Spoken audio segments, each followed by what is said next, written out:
Next, we're going to bring to the stage Rick StrongBack, who is going to mesmerize you with some old-time feats of strength. And also his artwork is back there in the corner. Feel free to take a look at that too. And are we ready to go, Rick? Yeah, for the most part. Okay, and we're ready to go. Let's have a big round of applause for Rick StrongBack.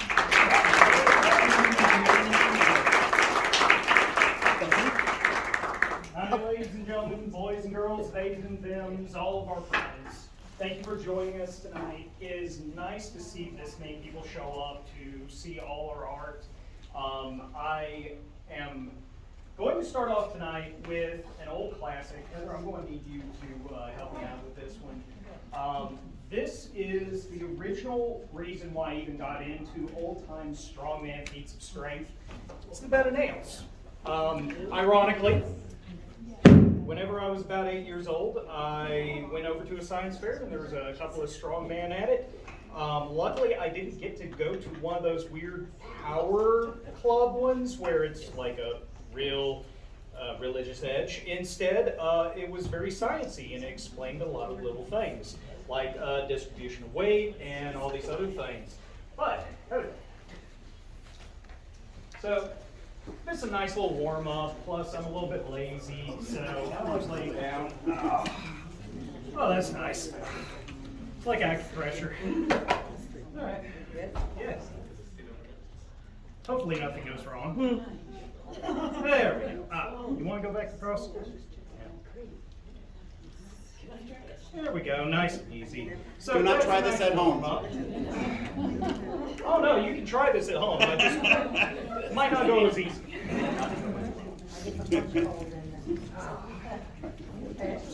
What's nice is whenever I have my singlet on, you can see all the blood afterwards. Got a little case of goodies here. Now, each one of these feats of strength that I do, there is a trick behind it. The trick is to be strong. Now, first one up, we're going to start off with a good old classic, phone book tearing. Now, unfortunately, this is what the modern phone book looks like. Not much of a challenge. Not going to waste this though. This is an amalgam of some of our local things. If you can find a phone book anywhere, please donate it to me because they go for so much money online now. People are trying to rip off the old-time strongmen out there. Now, whenever you're doing any of these tricks, and that's what they are, they're tricks, you just got to understand leverage and math and still be a little bit strong. But that's a nice, easy one. I didn't expect this to already be a strict tease. Now, because phone books are hard to find out there, a lot of us have started using decks of cards, which is kind of ironic because decks of cards have been around a lot longer than phone books. Quite a bit longer, actually. Centuries. But first thing that we start off with is a nice grip test strength. So just tearing it in half. Now, the real reason why I went into this, as opposed to being a magician, is I suck at magic, I suck at card tricks. This just allows me to get out all my anger and, I mean, a little bit of frustration, a little bit of therapy. That's quartered. So, moving on to some of my favorites, steel bending. Now, anybody can take a hunk of steel, especially if they've been in the gym for a while, and turn it into a mangled piece of, well, slag. So, with this, if you know how to apply leverage, and you know all the pinch points and stuff, you can start making nice little creative things. I don't know what I'm going to do with this later, but if anybody wants this thing, hand it.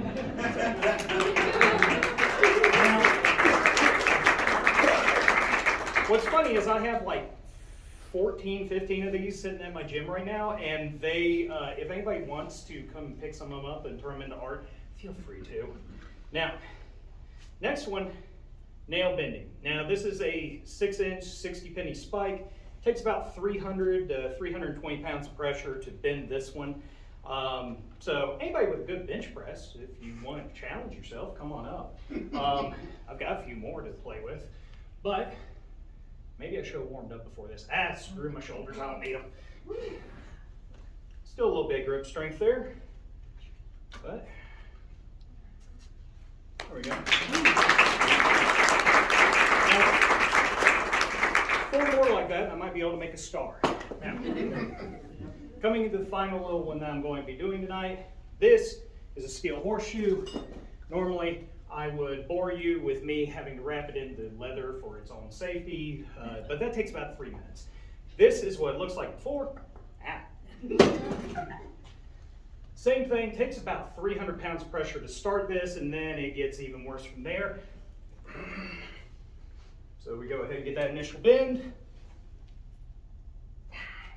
The worst part about this is the pain tolerance needed to do this, because you're just applying about 450 pounds of pressure into your thigh. You get a nice little Superman S there. Not done yet. Take it a little bit more, and then a little bit of thigh power. Wow. Anybody know what that shape is? We're getting there. Let's close that up and unwrap it.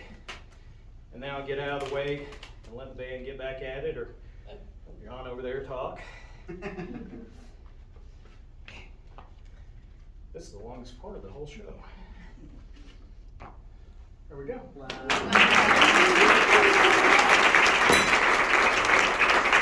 Now, I do sell art and I do sell pieces of the show, so if you want to take home a piece of the show, let me know.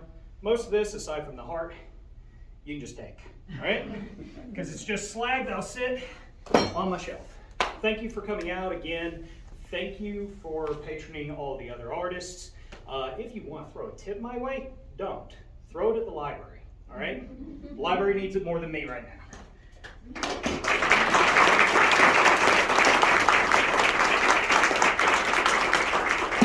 One more big round of applause for Rick StrongBack.